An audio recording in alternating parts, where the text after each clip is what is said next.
زه د کاکا نه معذرت غواړم ما ورته ویلې ما ته دا خوند نه راکړي چې ته لنډ یې او زه پورته ولاړ یم بیا هم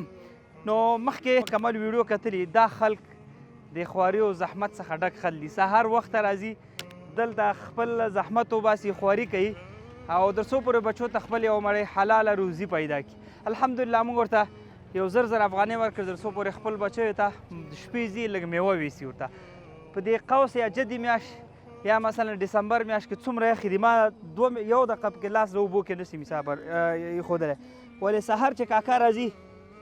ماشاءالله په دې لاسونو باندې او دې یخ اوبو کې دی ولاړ دي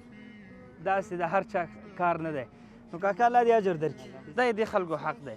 نو راځئ په دې وټساپ نمبر موږ سره یو ځای شئ تر څو پورې ټولو ولایتونو کې کونډو